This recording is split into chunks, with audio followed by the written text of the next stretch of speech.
When the accountants come for your soul, it was a day like any other day. I was probably in a bad mood and didn't want to deal with much nonsense.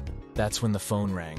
One of my nicer and longer-term clients called to tell me about their new CISO, pronounced CISO in case you care. He proceeded to explain that their new boss was asking for all vendors to have some certification, PCI, SOX, HIPAA, whatever, to prove they were secure. I figured he was just bored and wanted to harass me about something to spark a reaction, and I really took the bait. It wasn't until a bit further on the call that it dawned on me that he was serious. They were employing a new vendor management policy that basically requested permission to perform an audit on us. I wasn't too keen on that idea as I had seen their security posture, so we embarked with an independent auditor to get a SOC 2 certification for our services. Vendor management questionnaires should be smooth sailing from here on out. I'll wait for your laughter to die down. This started me on my journey to learning more about compliance and so-called certifications. At the most basic level, these things are big checklists broken down into categories. An auditor will show up at your office, and you sit for a week answering questions. The questions are very policy-driven. Do you have a security policy? Great. Do you follow it? Great. Now prove it to me. The prove it to me part is where the so-called rubber meets the road. This is where you collect evidence you're following your own policies, usually in the form of screenshots. Sounds fun, huh?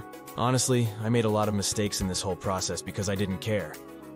I just needed the report that said it was all good. First, I assigned 2 of my engineers to it because I simply didn't want to do it. That was a huge mistake. They were engineers looking for a problem to solve, and were 2 of the most literal people on Earth. Now, our auditor was a very nice guy, but not an engineer. None of them are. They have to be accountants, at least for the SOC 2 certification. He understood very little of what we did or how we did it. We were an entirely Linux shop with no Windows. Linux on the servers, Mac on the workstations. This worked really well for us, but not so well with an auditor who had never even logged into a Linux machine. Fortunately, we're honest people and did not use his ignorance to our advantage. I took my time in our one-on-one sessions explaining things to him and how they would happen in a Windows world, since that's what he knew. But again, not at a technical level. The truth is, I could have made up any reasonable story and added some screenshots to it, and it all would have been fine. My point is, I could have. I didn't, but I easily could have. Once we had our SOC 2 certifications, all of our vendor management requests were supposed to be easy. But they weren't. As reality dictates, nothing is ever going to go as smoothly as you want it to. Most clients insisted on still trying to perform their own audits of our infrastructure, which was infuriating since none of them really had the technical expertise to do so. That's why they hired us in the first place. Not only did they want to audit our stuff, but we still had to fill out 100-page questionnaires that were basically cribbed from the SOC 2 and other certifications. This entire process was the epitome of an accountant's biggest dream. Destroy as much paper and create as much work as you possibly can. If you create enough of a paper trail, apparently, the hope is no one will ever find out what you're doing wrong. We built whole systems to enforce our policies and generate the necessary documentation for the auditor, so we didn't have to redo it. I know a lot of companies that bought software to automate it, but we didn't have the budget. All the madness finally slowed down when I told our salespeople we were going to start charging for all this extra work. Somehow, that was the thing that made some folks realize it was a waste of time.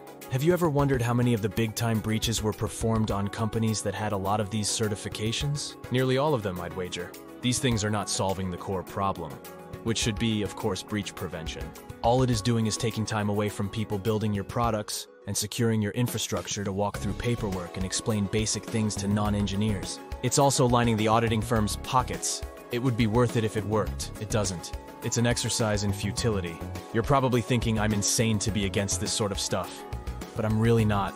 I have seen enough poorly done infrastructure to know that a lot of engineers need a lot of auditing. My beef is with the idea that an accountant can assess an engineer's work any more than the reverse is true. Put me in front of an account's spreadsheets, and my eyes would bulge out of my head. I'd probably point out some misspelling or math error, but that would be grasping at straws. The accountant would do and has done the same thing to my work. We're simply not qualified to do each other's jobs. Do I have a solution? Of course not. I just like to complain about it, but it is a big reason why so-called cybersecurity is very broken. Too many people are doing the wrong jobs and focusing on the wrong things. All these job roles and all this money are being spent in the name of security. And we're not any more secure than we were in the 90s when people just stuck servers on the internet with zero protection. The only partial solution I could offer is, instead of sending accountants solo, to send an engineer with them to do these audits. The process would go a lot smoother, and I suspect the actual work product would be of a lot higher quality. The audit is supposed to answer the question, are they doing what they're saying they're doing, And are they doing the right things? The answer is usually, yep, and I've got screenshots to prove it. That's not enough. And it's a pathetic attempt to wrap a complicated, unwieldy process into a pretty report. Cybersecurity professionals should expect better from their auditors and demand better from themselves and vice versa. Both sides should be after the same thing, which is a more secure environment. At some point, a breach is going to happen to a company that has its claws into some truly big things. And it's going to be a meaningful breach. It will actually matter. All the executives will look around and ask, "But I thought we were compliant." They will then fire their cybersecurity staff. The auditors will be fine.